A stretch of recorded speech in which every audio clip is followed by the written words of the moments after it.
Hello everyone, thanks for checking out the video. This is Show for another TAC review where we look at a game's tactics, AI, and cheese to see how it fares for newcomers and veterans alike. In this video, I'm going to be discussing a game that I'm sure some of you have heard about, however has yet to be released outside of Japan. That is the programming strategy game Solomon Program. Let's check it out.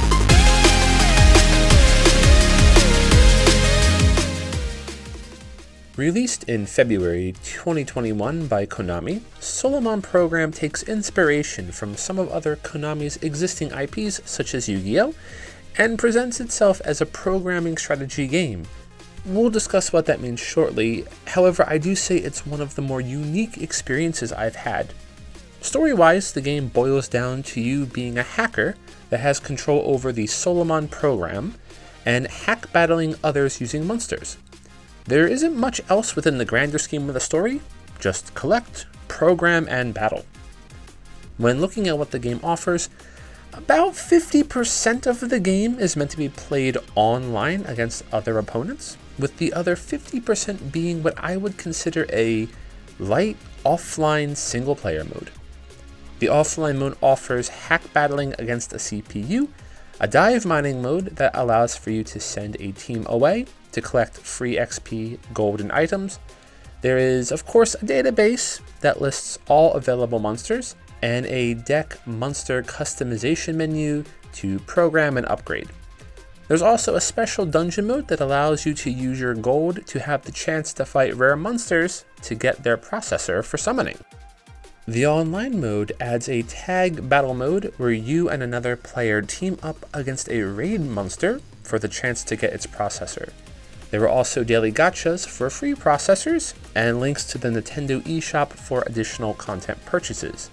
These are basically limited to being able to buy extra currency for upgrades or to purchase some of the new monsters released. Graphics are extremely vibrant, offering beautiful and colorful environments, and the monsters are absolutely beautifully designed, offering 60 at the time of this video. Each monster has special attack animations and unique sounds. With the audio, you get a lot of high energy battle tracks that do well in pumping you up, so it fits the scene quite well. Performance-wise, it plays very smoothly. However, I felt the load times when offline in handheld mode could be quite long. Otherwise, I've yet to see any frame rate drops or issues with audio or video clipping.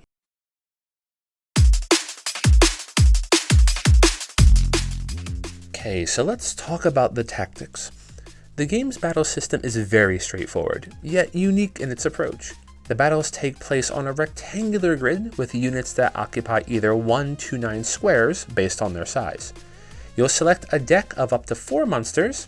Monsters are arranged by sizes, being small, medium, and large, and each has a capacity cost to use in a deck. As expected, larger sized monsters take the most capacity, followed by medium-sized and small-sized. Before the start of the battle, each side selects one of their monsters to be the king. This unit enters the battle and is shown seated on a throne of sorts. The goal of each battle is to eliminate the other's king. Doing so immediately ends the battle regardless of other units are in play. Once the battle starts, you have 7 turns to win, and you get access to an SP gauge at the top of your screen. Using this SP, you can summon new units onto the field or activate special skills of your monsters.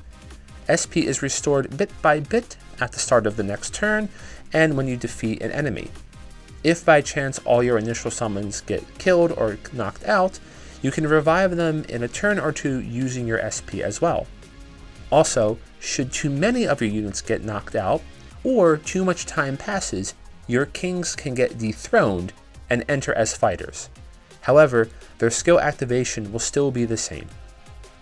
In regards to skill activation, all monsters have a special skill that is contingent on if they are a king or a battle unit. King skills are usually buffs or debuffs that are supportive in nature. Battling skills, as the name implies, are strong attacks that can be done on opposing units. And one last extremely important to note is aside from unit placement and activating skills, you do not have any direct control over your units. Instead, they rely on what's known as mechanism. Mechanism is the programming aspect of this game. It is a series of orders that are set by the player for the units to move and act when it is their turn. In principle, this is broken down on a hierarchical grid that is read top, down, left, right. Essentially, the unit's mechanism goes through the number of possible lines of programming, and once it finds the first or the best match for the situation, it acts. This processing is noted by a box above the unit at the start of their turn. The player uses phrases to make these mechanisms. There are 3 types of phrases: targeting, distance or movement, and then actions. The system works by first selecting a targeting phrase, then using a combination of distance movements, ending with actions. Phrases are obtained by using learning points, or LP, gained from battles, and unlocked on a board that is specific to a monster. So, if you're looking for more powerful attacks, or extra movement or targeting pieces, you'll need to grind battles in order to boost your combat effectiveness. Furthermore, it seems units don't have much in terms of customization for attacks and mechanisms.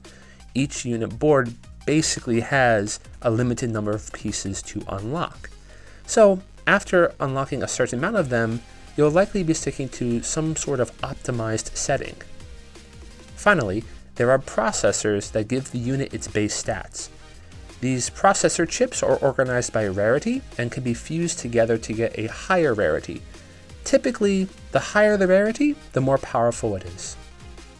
In all, the game's mechanics are straightforward, and the game provides a lot of tutorials to understand how the system works.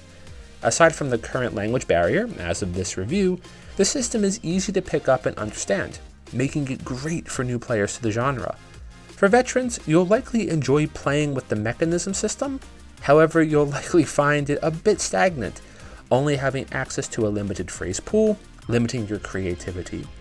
Plus, the time investment to unlock new phrases is pretty large.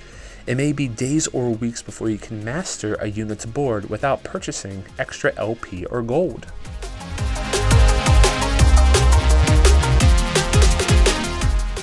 The AI is fairly interesting to discuss, as it's limited by whatever monsters are generated for its party.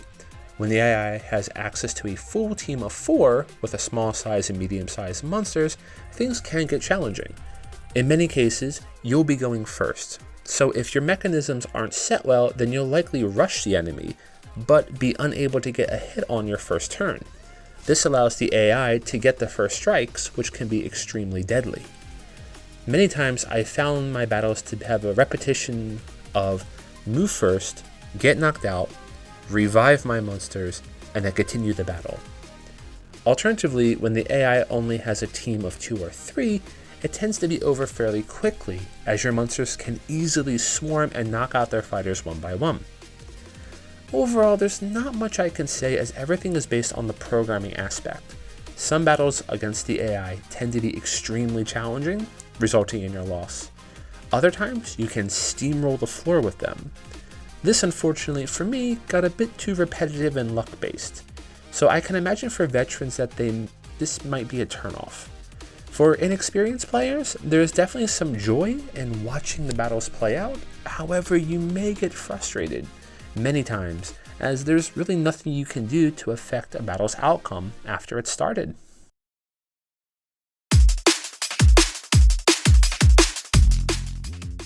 Alright, now let's talk about the cheese. To be honest, I haven't gotten any monsters that really break the game, so perhaps the balancing has been done very well. One thought could be that using a team with 1 large, 1 medium, and 2 small is optimal. However, as the large unit takes up a significant amount of the board, it can limit the placement of your smaller units. As mentioned before, swarming the opponent with more units tends to have the most desirable outcome. So you may want to consider a medium-sized king paired with another medium-sized fighter and 2 small-sized fighters. This can maximize your maneuverability and get the edge on your opponent. Additionally, units with stuns or paralysis skills can really trivialize some of the raid bosses on multiplayer, as you just continue to stun lock them and they can't take their turn. so you and your partner can chip away on their health and get access to free, really powerful, large-sized monsters.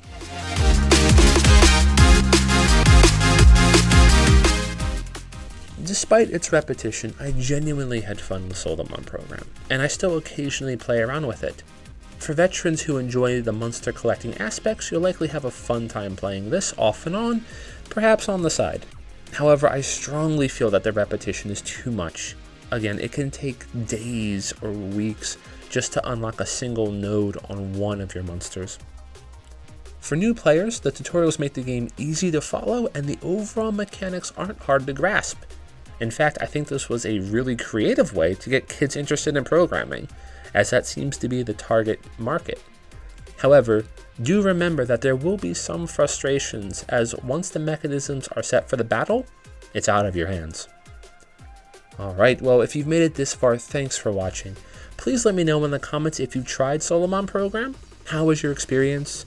Do you agree with my assessment? And would you finally like this game to get an English release? Let me know in the comments below.